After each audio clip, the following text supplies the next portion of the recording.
Hi, నేను మీ 7 TV నా పేరు శ్రీనివాస్. మీరు చూస్తున్నది 7 టీవీ. అందరికీ నమస్కారం. ఈరోజు మనం 2017 శ్రీ గౌరీలో నారా చంద్రబాబు నాయుడు గారు ముఖ్యమంత్రిగా ఉన్నప్పుడు 2017 ఆగస్టు 19 తేదీన సుగాలి ప్రీతి అనే అమ్మాయి చనిపోవడం జరిగింది ఒక హాస్టల్లో. అది కూడా అనుమానాస్పదంగా. మరి రేప్ చేయబడిందో అన్నది పూర్తిగా తెలియదు. అయితే రేప్ చేశారన్న ఆరోపణ మట్టుకు బలంగా అనిపించింది. ఆ అమ్మాయి 2017 ఆగస్టు 19 తేదీన ప్రస్తుత ముఖ్యమంత్రి గారు 2017 ఆగస్టు 19 తేదీన నారా చంద్రబాబు నాయుడు గారు ముఖ్యమంత్రి ఉన్నప్పుడు జరిగిన సంఘటన ఇది. ఇది సుగాలి ప్రీతి స్కూల్లో హాస్టల్లో చనిపోవడం అనుమానాస్పదంగా.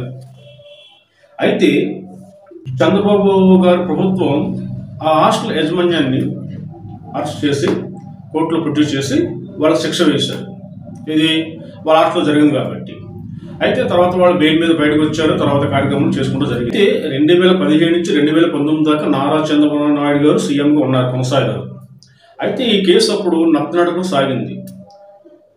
వాస్తవం ఇది. కేసు నత్తనడకను సాగింది. సరైన ఆ సుగాలి ప్రీతికి సరైన న్యాయం జరగలేదా ఆ టైంలో. తర్వాత 2019 నుంచి 2024 దాకా జగన్మోహన్ రెడ్డి గారి ప్రభుత్వం వచ్చింది. అప్పుడు కూడా ఈ సుగాలి ప్రీతి తల్లిదండ్రులు జగన్మోహన్ రెడ్డిని కలిశారు, వారికి విన్నవించుకున్నారు, సమస్య చెప్పారు. ఇలా మా అమ్మాయికి న్యాయం చేయాలని వారి గొంతు వినిపించారు. అదే జగన్మోహన్ రెడ్డి గారు సరైనది చేద్దామని చెప్పి వాళ్ళని పంపించేయడం జరిగింది. అయితే ఈ పంపించడం జరిగింది. అప్పుడు దాకా కూడా ఈ విషయం పెద్దగా ఇష్యూ అవ్వలేదు. నేషనల్ వైడ్గా ప్రపంచవ్యాప్తంగా ఈ విషయం ఎవరికి తెలియదు, మన ఆంధ్ర రాష్ట్రంలో తప్పించి ఈ విషయం అంత నేషనల్ వైడ్గా కానీ ప్రపంచవ్యాప్తంగా పబ్లిక్ అవ్వలే విషయం. ఇది 2017 నుంచి 2019 దాకా ఈ విషయం పబ్లిక్ అవ్వలేదు. తర్వాత 2019 నుంచి 2024 దాకా కూడా ఈ విషయం పెద్దగా పబ్లిసిటీ అవ్వలేదు. అయితే ప్రభుత్వం వచ్చిన తర్వాత ఈ విషయం తల్లిదండ్రులు వెళ్ళారు, మాట్లాడారు, వాళ్ళకి వినిపించుకున్నారు, అన్నీ చెప్పారు. చెప్పిన తర్వాత మేము న్యాయం చేద్దామని చెప్పి పంపించేశారు. అయితే అప్పుడు కూడా ఈ విషయాన్ని నత్తనడకనే సాగింది. సరైన న్యాయం తరలేదు ఎవరికి? సుగాలి ప్రీతికి. సరైన న్యాయం జరగపోక ఈ కేసును కూడా పక్కన పడేశారు. ఈ కేసుని ఎవరు పట్టించుకుంటారు? ఎందుకంటే దీంట్లో పెద్ద పెద్ద తలకాలు ఉన్నాయి. ఈ కేసులో పెద్ద పెద్ద తలకాలు ఉన్నాయి. ఎందుకంటే మీకు వివరంగా చెప్తాను చూడండి. సుగాలి ప్రీతి కట్టమంచి రామలింగారెడ్డి రెసిడెన్షియల్ స్కూల్లో చదువుతుంది. చెప్తానండి, కట్టమంచి రామలింగారెడ్డి స్కూల్ పేరు కట్టమంచి రామలింగారెడ్డి రెసిడెన్షియల్ స్కూల్. ఈ సుగాలి ప్రీతి ఆ స్కూల్లో చదువుతుంది. చాలా బలమైన సామాజిక వర్గం అది. చాలా బలమైన సామాజిక వర్గం. అటువంటి వారిని ఢీ కొట్టాలంటే సరైన నాయకత్వం ఉండాలి, సరైన బలం ఉండాలి, సరైన ధైర్యం కూడా ఉండాలి. అయితే టీడీపీ ప్రభుత్వంలో ఈ విషయం అలా నత్తనాడుకు సాగుతూ వచ్చింది. అప్పుడు ఎందుకంటే దాని విషయం తర్వాత చెప్తాను మీకు. తర్వాత 2019 నుంచి 2024 కూడా జగన్ గారి ప్రభుత్వం వచ్చింది. అప్పుడు కూడా విషయాన్ని పక్కన పెట్టేశారు. నత్తనాడుకు సాగుతూ వచ్చింది. ఎందుకంటే బలమైన సామాజిక వర్గం అది. అయితే ఈ సామాజిక వర్గం బలం ఉంది కాబట్టి ఈ కేసుని నీరు కాచడానికి చాలా ట్రై చేస్తారు. ఈ సుగాలి ప్రీతి తల్లిదండ్రులు చాలాసార్లు జగన్మోహన్ రెడ్డి కలిశారు, చాలాసార్లు వినిపించుకున్నారు, అధికారులు వినిపించుకున్నారు, తర్వాత జగన్మోహన్ రెడ్డి వినిపించుకున్నారు, ఎన్నో వినతి పత్రాలు అందించుకున్నారు. కానీ ఎక్కడ కూడా న్యాయం జరగలేదు సుగాలి ప్రీతికి. జరగకపోగా పట్టించుకునే నాదుడు లేడు, ఆమె గొంతు వినే నాదుడు లేడు. అప్పుడు సుగాలి ప్రీతి తల్లిదండ్రులు అధినేత పవన్ కళ్యాణ్ దగ్గరికి రావడం జరిగింది. అప్పటికి ఆయన 2019 ఎలక్షన్లో ఓడిపోయి ఉన్న ఒక ఎమ్మెల్యే కూడా వైసీపీ కోటలో వెళ్ళిపోయి ఆయన ఒంటరిగా మిగిలాడు. అటువంటి ఆయన దగ్గరికి సుగాలి ప్రీతి తల్లిదండ్రులు వచ్చి పవన్ కళ్యాణ్ విన్నవించుకున్నారు. ఆయన వెంటనే స్పందించి వారి మొర విని వెంటనే మనిషిగా మానవత్వంతో స్పందించి సుగాలి ప్రీతి కోసం ఆయన ఒక ర్యాలీ చేశాడు. ర్యాలీ చేసి ఇంచుమించు 2 లక్షలు 3 లక్షల మందితో ఆయన ర్యాలీ చేశాడు. ఎవరి కోసం? సుగాలి ప్రీతి కోసం. సుగాలి ప్రీతి తరపున తన గొంతును ప్రభుత్వం వినిపించడానికి ఇంచుమించు 2-3 లక్షల మందితో కర్నూలులో ర్యాలీ చేశాడు. ఆయన బలంగా వినిపించాడు. అప్పుడు సుగాలి ప్రీతి కేసు నేషనల్ వైడ్గా ప్రపంచవ్యాప్తంగా ఒక చర్చనీయాంశమైంది. ఎవరి సుగాలి ప్రీతి కేసు. ఎప్పుడైతే పవన్ కళ్యాణ్ గారు ఈ సుగాలి ప్రీతి తరపున తన గొంతు ఎప్పుడైతే బలంగా వినిపించారో అప్పుడు ఈ విషయం నేషనల్ వైడ్గా ప్రపంచవ్యాప్తంగా చర్చనీయాంశమైంది. అప్పుడు జగన్ ప్రభుత్వం మరలా సుగాలి ప్రీతి తల్లిదండ్రులు పిలిపించుకుని వాళ్ళతో మాట్లాడి వాళ్ళతో చర్చించి మేము సిబిఐ ఎంక్వైరీ వేస్తున్నాము అని చెప్పి మాట్లాడి పంపించేశారు. అయిపోయింది. మళ్ళీ అక్కడి నుంచి మళ్ళీ కేసు నత్తనడకనే సాగుతూ వచ్చింది. వీళ్ళకి న్యాయం కూడా చేయలేదు. కూతురు పోకున్న ఈ తల్లిదండ్రులకి న్యాయం కూడా చేయలేదు. న్యాయం చేయకపోక సిబిఐ ఎంక్వైరీ వేసిన నామోత్సవం ఎంక్వైరీ వేసి వాళ్ళని పంపించేశారు. అలాగే మళ్ళీ కొన్ని సంవత్సరాలు గడిచిపోయింది. అప్పుడు మళ్ళీ తిరిగి మళ్ళీ పవన్ కళ్యాణ్ దగ్గరికి వచ్చారు. మళ్ళీ పవన్ కళ్యాణ్ గారికి మళ్ళీ విన్నవించుకొని వాళ్ళ మొర వినిపించుకుంటే అప్పుడు పవన్ గారు ఇంకా బలంగా బయటకు వచ్చి ఈమెకు న్యాయం చేయాలి, ఏమన్నా న్యాయం చేయాలని బలంగా మరలా పోరాడితే అప్పుడు ప్రభుత్వం వెంటనే స్పందించి వీళ్ళకి ఎస్టీ చట్టం ప్రకారం ఆ యాక్ట్ ప్రకారం ఏమైతే బిడ్డను పోగొట్టుకున్నారో ఏమైతే ఇలా నష్టపోయారో దానికి పరిహారంగా ఆమెకి కర్నూలు నుంచి 9 కిలోమీటర్ల దూరంలో 5 ఎకరాల పొలం ఇచ్చారు. 5 సెంట్లు స్థలం ఇచ్చారు. అలాగే ఒక ఉద్యోగం కూడా ఇప్పించారు. చూడండి ఎవరి వల్ల ఇది 2017 నుంచి 2019 వరకు న్యాయం జరగలేదు. 2019 నుంచి 2020 వరకు న్యాయం జరగలేదు.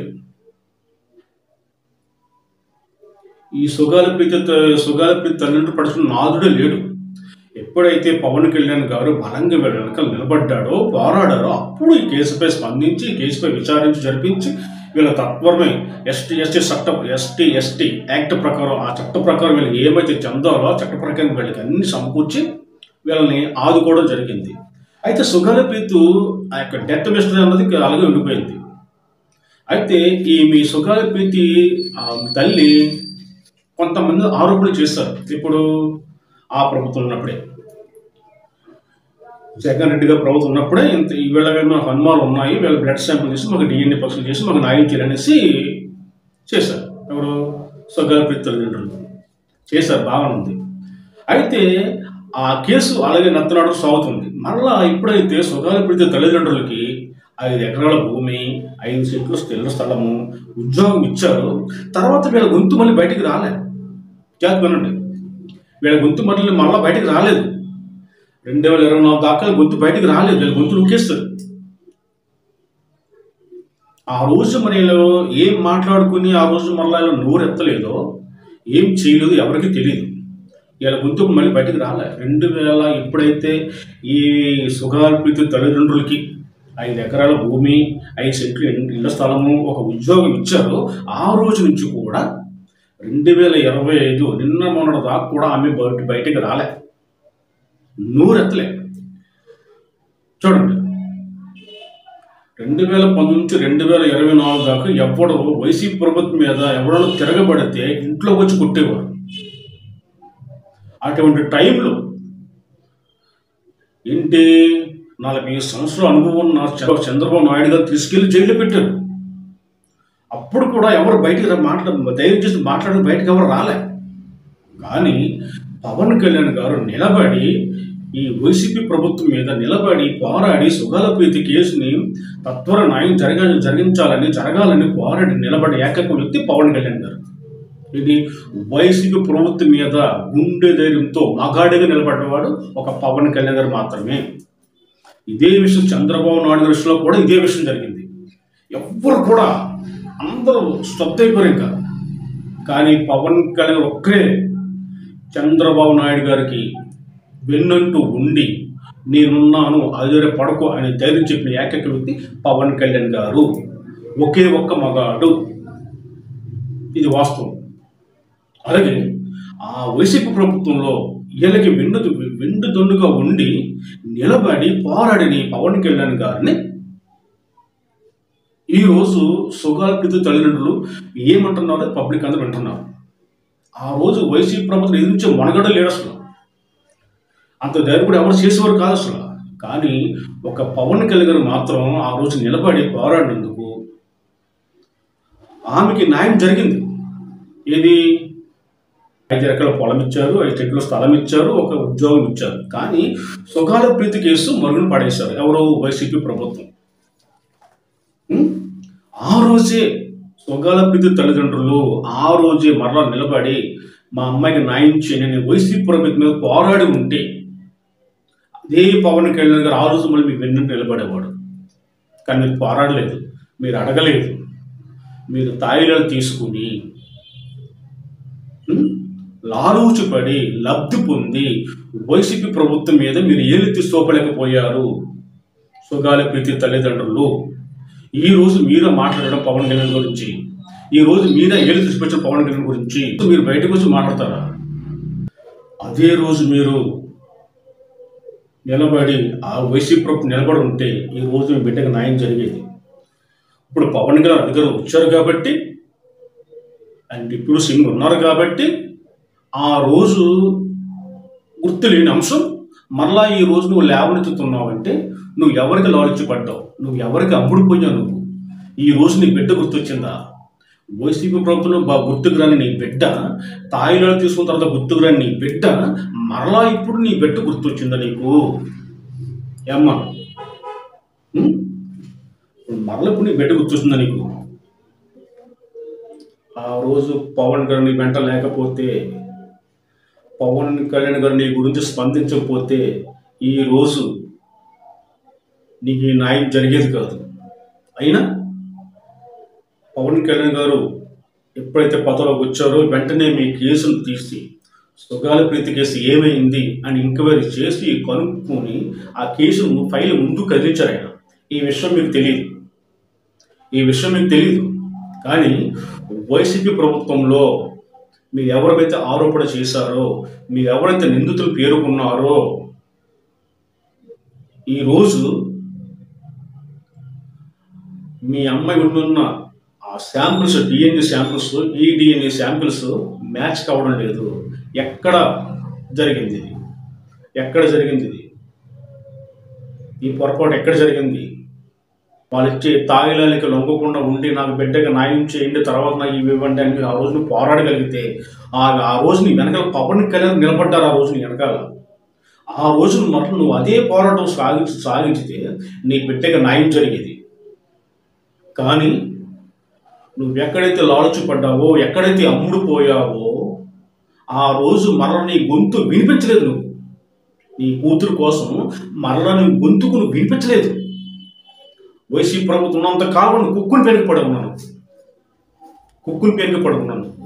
ఈ రోజు ఎవరో ప్రేరేపించారని, ఎవరో రెచ్చగొట్టారని, ఎవరో నిన్ను ఎగేస్తారని అమ్ముడుపోయి సిగ్గు లేకుండా, మర్యాద లేకుండా, గౌరవం లేకుండా ఈ రోజు మరలా నువ్వు రోడ్డు మీదకి వచ్చి పవన్ కళ్యాణ్ నువ్వు ఏలిచి చూపిస్తున్నావంటే నువ్వెంత దుర్మార్గురావో ప్రజలందరూ తెలుసు. అర్థమైందా? నువ్వు ఎవరిని అడగాలి ఇప్పుడు? అప్పుడు ఎవరిని అడగాలి నువ్వు? ఏ ప్రభుత్వాన్ని కేసు ఎంక్వైరీ జరిగింది? ఏ ప్రభుత్వాన్ని కేసుని ముందు కదిలించారు? ఆ రోజు నువ్వు ఏమైపోయావు? నువ్వు ఆ రోజు గొంతుకు ఏమైపోయింది? ఆ రోజు గొంతుకు మోగపోయిందా? తప్పది. నీకు విన్నట్టుగా ఉండి నిలబడి పోరాడి నీ కూతురు కోసం ఎంతో ఇంచుమించు 2-3 లక్షల మందితో ర్యాలీస్ చేసి ఎంతో ఖర్చులు పెట్టుకుని వయస్సును ఓర్చుకుని నీ కూతురు కోసం పోరాడితే అదా నువ్వు ఆయన ఇచ్చే రిటర్న్ గిఫ్ట్. ఆయన చూడు పవన్ కళ్యాణ్ చూడు ఎంత మానసిక వేదన బాధ, ఎంత మాట్లాడాల్సి వస్తుంది. ఒకసారి ఆయన మాటలు వినండి. మీరు ఆయన ఏమన్నాడు ఒకసారి వినండి ఒకసారి. పాప సుగాలి ప్రీతి ఇష్యూ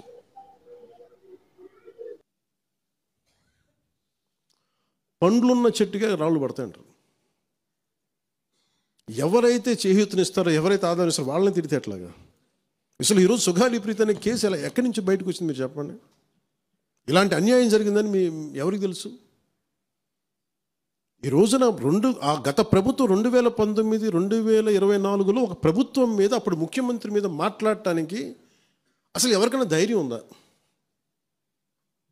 ఒక ముఖ్యమంత్రిని అరెస్ట్ ఒక మాజీ ముఖ్యమంత్రిని ఆ టైంలో అరెస్ట్ చేస్తే రావడానికి ఎవరు లేరు రోడ్ల మీద.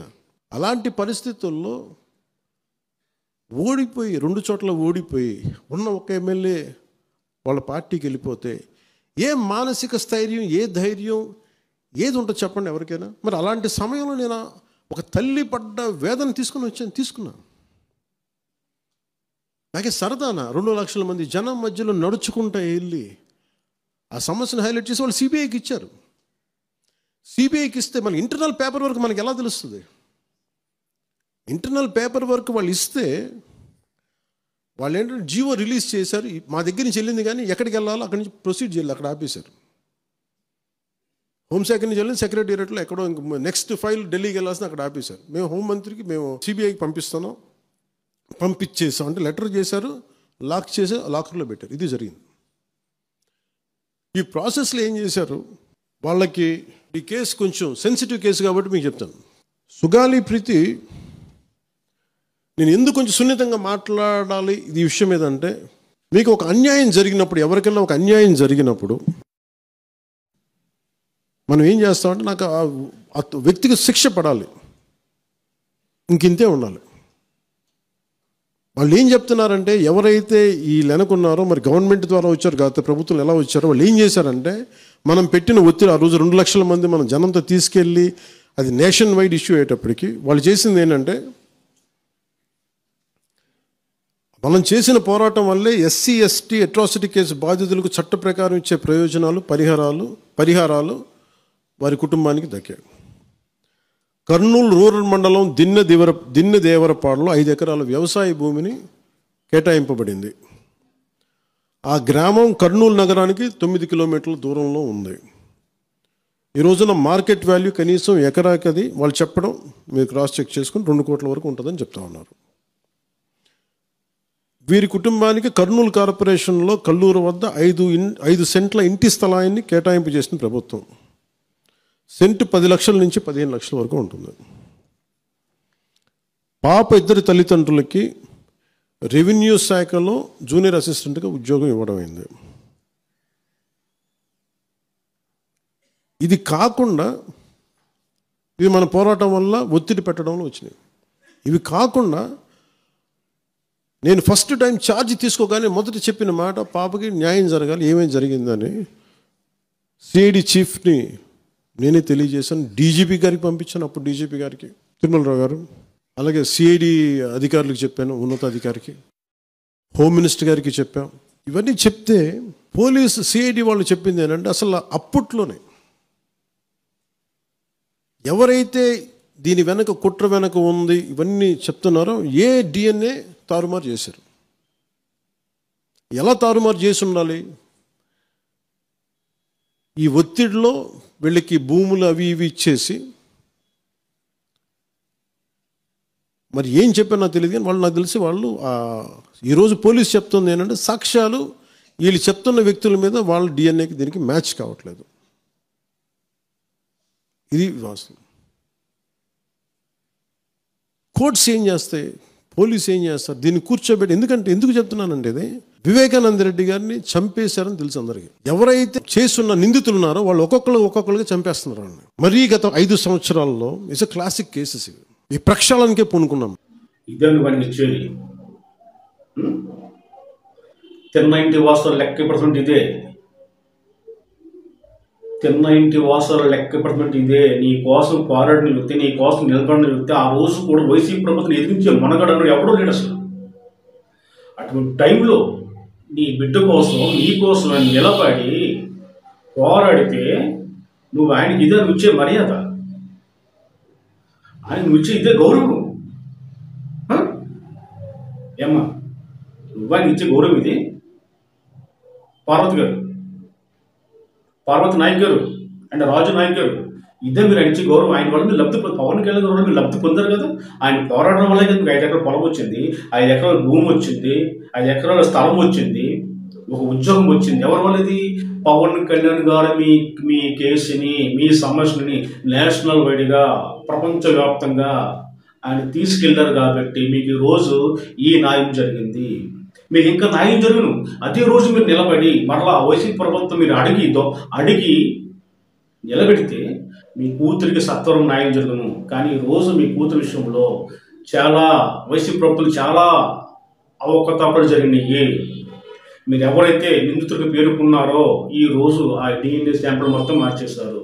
మీ కూతురు ఒంటి ఉన్న డిఎన్ఏ శాంపుల్ కానీ ఇప్పుడున్న మీరు ఎవరైతే పేరు నిందితున్నారో ఆ నిందితుల డిఎన్ఏ శాంపుల్ రెండు మ్యాచ్ కావడం లేదు. That's all. అయినా కానీ పవన్ కళ్యాణ్ నిలబడి ఎక్కడ ఏ లోపాలు జరిగిందో ఎంక్వైరీ చేపెడుతున్నారు. అది ఆయనకున్న నిబద్ధత, అది ఆయనకున్న నీతి, అది ఆయనకున్న సంస్కారం, అది ఆయనకున్న న్యాయం, అది ఆయనకున్న బుద్ధి. మీకు ఆ బుద్ధి లేదు, మీకు ఆ సిగ్గు లేదు, మీకు ఆ వివరం లేదు. ఓకేనా?